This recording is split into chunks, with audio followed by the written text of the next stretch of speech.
Hi, everyone.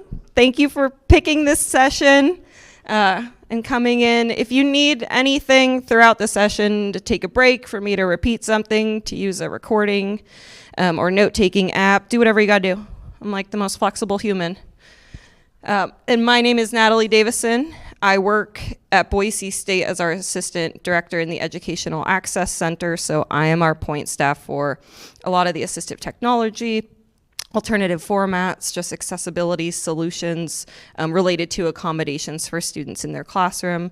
But I'm very thankful for our team in learning and technology solutions who do everything from help me with Panopto to help with testing and are just great collaborators and part of the reason I'm here today, just jazzed up to knowing how much our colleagues consider accessibility and really prioritize that. I think I just want to share a resource that will help everyone in these types of roles do that because we all can't be experts on everything, but it's really cool when folks want to really be intentional about accessibility.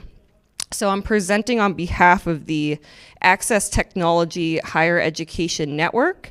I am the secretary on the executive board. We have President Jeff Bishop, who is the University of Arizona's IT accessibility consultant. So just helping ensure applications, website, electronic services are available for the campus. Our vice president is Raylan McGuire, who is the University of Texas at San Antonio's digital accessibility and UDL specialist and a lecturer.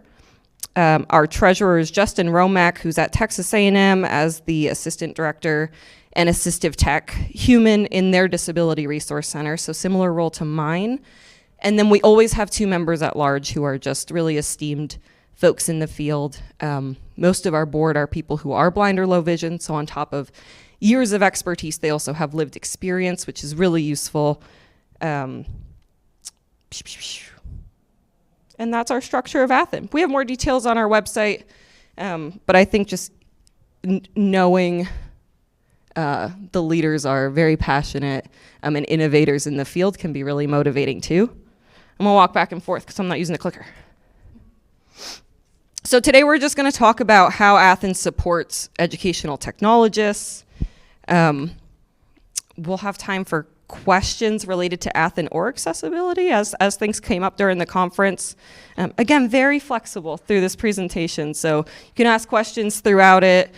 Take pictures if you want me to send you slides after, whatever you need. So first, we're just going to talk about what is ATHEN. It's a professional organization. We promote accessibility in technology in higher education. So some of us are assistive tech people, specifically in the accommodation lane. Some people work for their IT department. We do have educational technologists. In whatever folks' roles are, even vendors, they're focused on accessibility research, technology implementation, and we're big on knowledge sharing.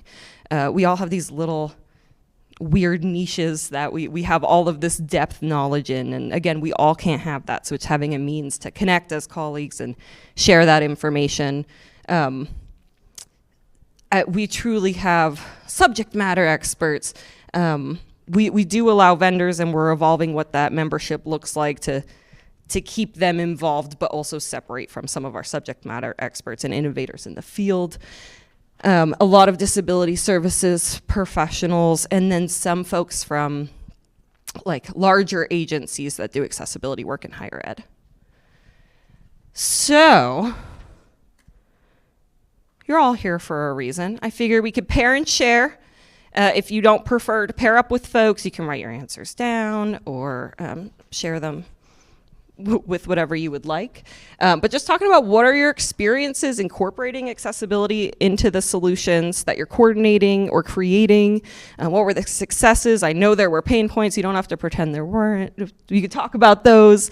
And then are you here because you have future goals related to accessibility, or just why did you attend? So give you all a little bit of time to pair and share, or you could write it down or think about it if you're not comfortable.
I did not think we'd last over 3 minutes. I'm impressed.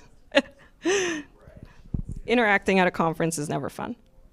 Unless you're one of those social people. For me, I'm like, ugh. I probably would have wrote down my answers, so thank you all.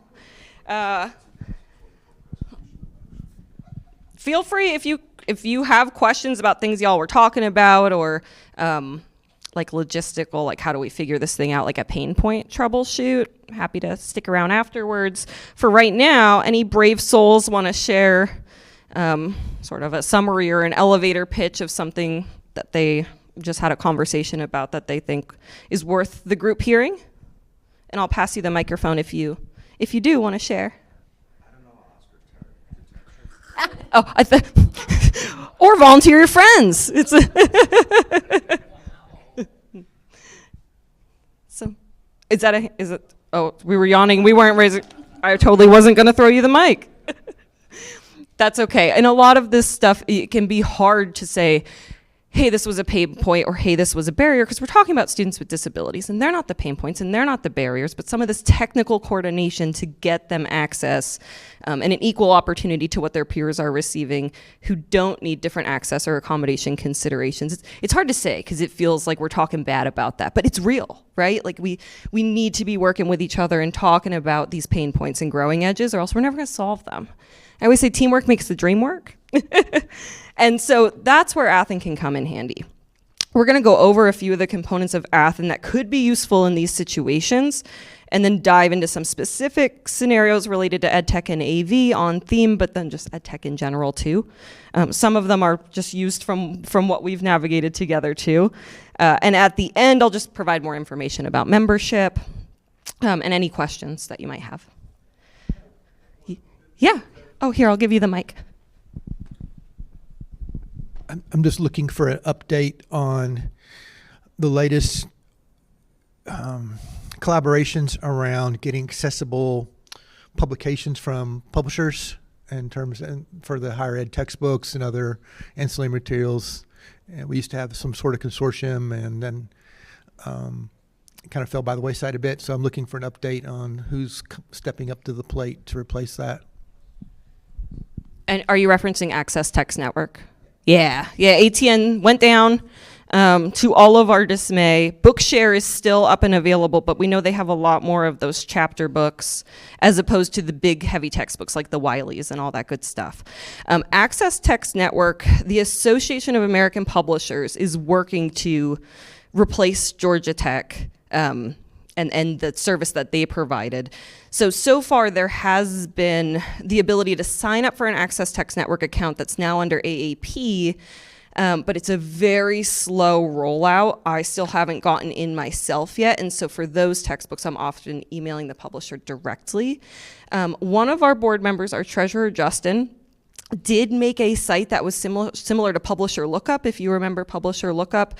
So he made his own site with his colleagues over at Texas A&M that you can click the publisher, it'll give you all the contact information to request the accessible version. So that's been helpful for me. You don't have to, although so is AI in that nature too. No more digging around the website.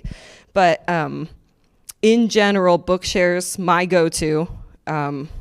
Sometimes you just find things online, open source or PDFs that are available, and then going straight to the publisher, which works in most cases, unless it's a really old book that an electronic version never existed of, in which case we're chopping books and scanning them. Yeah. And all of our, as we think about those Title II regulations and related to e-texts we just get them initially as e-texts. Our guidance as ATHEN is telling folks to just pick the newest version of the book that you're using because it will conform most to those guidelines. So don't pick an older edition, pick the newest one possible. So a lot of times here at Boise State, students don't need to request e-text because the e-text is what was initially available. There's very few programs. I get a lot of social work books, for example, that we have to procure as e-text. And in those instances, we were lucky enough to have saved PDFs from Access Text from prior to their discontinuation, same editions being used. So ATHEN can be used for that as well. Hey, anyone got the PDF of this book? Publishers of law books are tricky, so you see that a lot on ATHEN. Hey, anyone got this law book? So that's a great question. Any other questions at this point? You're welcome. The listserv is arguably our greatest asset, to the point where I'm like, we need to be able to get more out of this listserv, because there's so many experts there and it's so responsive. So an example right now is there's a conversation going about how to get handwritten math, which we know is instructors' preference for the most part when doing math, either live in lecture or for homework, to convert to accessible text. Just a solution for instructors to do that. So we're like, what about the AI Math Kicker? What about MathPix? What about Equatio? Throwing everything out there. So it's a really good conversation, even if that's not a question you have right now. I always take notes, and it's in my tool belt for later. So you stay updated, you share and receive that information, especially updates on like new legal or new compliance related items. A lot of times if there's tricky softwares or companies or platforms, there'll already have been a conversation, so you can look at those historical conversations, or folks are happy to always reiterate too, and just kind of get resources or get consultation. So if I need somebody who has used voiceover on a certain platform, I could just email and ask if there is anyone who wants to chat with me. Love the listserv. It's my go-to. When I don't know something, it's either AI or this listserv. We do have webinars as well. We try to host one every spring on STEM content. This year we're trying to expand it to AI for accessibility solutions as well. And so we are postponing it a little bit so that we can get really good speakers. If you know anyone that has a cool topic, send them our way. We talk about course design best practices, especially legal compliance, and a lot of the Title II conversation will occur there as we're all getting ready to meet those regs next year this time. And then a lot of Q&A sessions. The webinars, they will be on topics. So we did one specifically on Access Text Network that has a recording on our website. We do one on these updates. We do them a lot when there's changes in the field. We have a conference that we're directly associated with. Has anyone ever been to Access Higher Ground who's here? Awesome. Any comments about it that you'd like to share, or thumbs up or thumbs down, or got a thumbs up?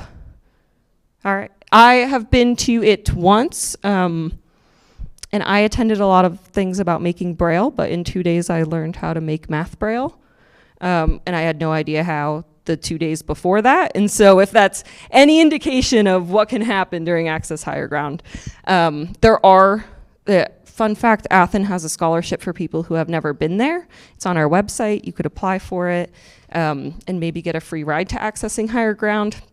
It's always in Denver and always in November. A lot of vendors will be there talking about different ed tech solutions or tools or resources, but through that accessibility lens. So if you're a team who likes to pick or plan for the most accessible solutions, that's a great opportunity. So we really want to, when it comes to our support of educational technologists, we're thinking your professional growth, connecting you with those different conferences or webinars or opportunities to learn more that enhances what you can do in your role. Problem-solving support, I think, is the big one, just troubleshooting, knocking things off somebody else's brain, compliance guidance, and knowledge sharing. So again, those happen through a bunch of different ways. You just end up kind of making those connections. So we're going to relate this to AV in the spirit of the conference, give you some examples. I'm an example person. So first, we're thinking, what if you need to integrate interpreters or captioners into video conferencing tools? I've attended, in these 2 days a lot just about thinking about multiple screens or multiple ways to integrate people. Even as I help coordinate some American Sign Language interpreters at an event we're having in the future, folks who need to access the interpreter and the presenter and the slides, they just need to be made co-hosts because they can't pin them, So there's so many random solutions that folks would know if they ran into it, whereas you building it from scratch, right? So we can offer best practices, even software recommendations. Peer experience, I think, is most helpful. Like, I did this and it stunk, so don't do that. And yeah, just having folks who are experienced in the many different platforms. So there'll probably always be someone who's using what you're using.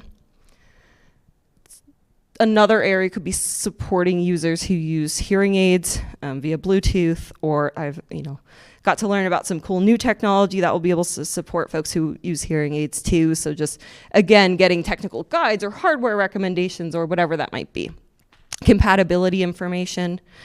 When it comes to just meeting those standards for your course materials and helping faculty gain the ed tech tools they need to do that.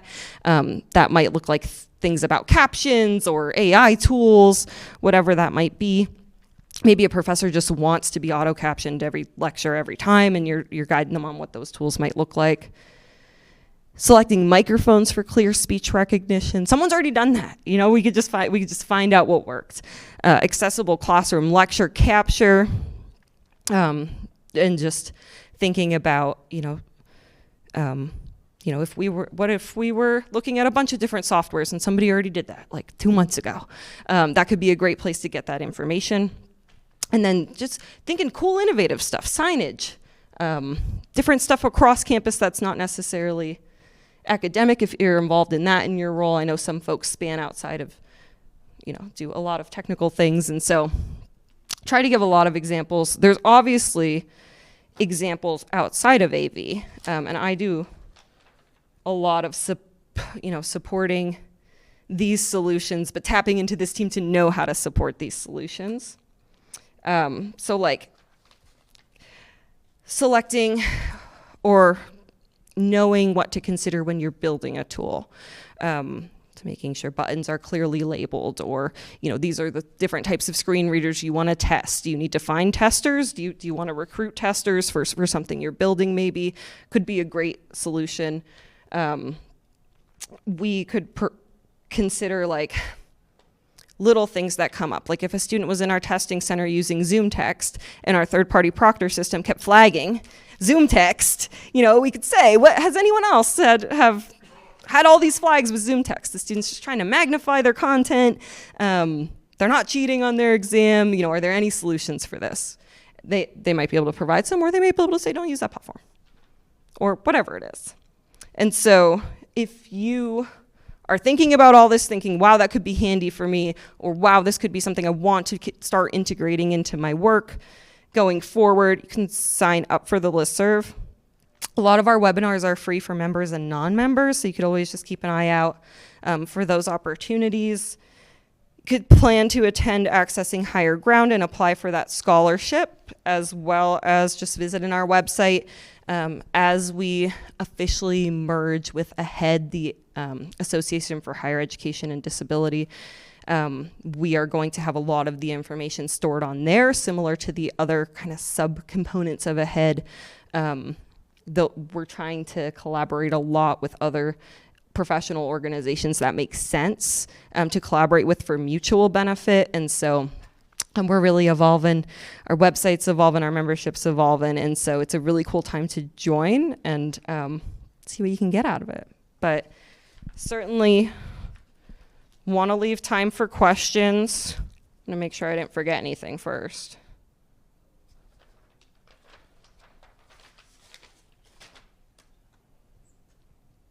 Oh, we have a contact. If you don't want to ask questions now, you can email ATHEN president. Maybe you just don't like my style and you want to talk to Jeff or Raylan or somebody else. Reach out with any questions. I'm just excited knowing that you're in this room. I know you don't need a call to action, and very few people have accessibility as their primary role, and so it's just greatly appreciated. It's big time when students come to me and say, you know what, Natalie, I don't even need to activate my accommodations. My instructor's mic'd up. It's perfect. I could see the board. There's nothing obstructing it. The picture is clear. It's not like all catty sideways and all the junk, and students like, I don't even need you. Here, chopped liver this semester because everything's set up the way I need it. And I'm like, that's the goal. Call me if it changes, but that's the goal. So I thank you all for all that you do to make students' experience equitable to their peers and to make my job easier. So thank you. But any questions? I will ask you to mic the questions, but if you don't want to shout them to the room, you can come up to me afterwards as well. Oh, I'm coming back. Did you say you don't have to be a member to access the listserv, or you do need to be a member to access the listserv? And is our ATHEN and HEAD merging? Is that what you said? Okay. Yes, we are currently working with AHEAD to just get the logistics, but notification should be going out really soon, so there will be a merge. Right now, you can sign up for the listserv at no cost. That will change, but we're going to have different levels. So like students that want to join, right, they'll be able to get it on the cheap because students are broke. And kind of thinking how AHEAD can do those institutional memberships, we're going to go towards that as well, so that, you know, one person or a big group can go off of one membership too. And then as we merge, it's going to be that folks with the ATHEN cost are grandfathered into the AHEAD membership, in case that was a worry, because money's a thing. Any other questions or just comments or things you want to share?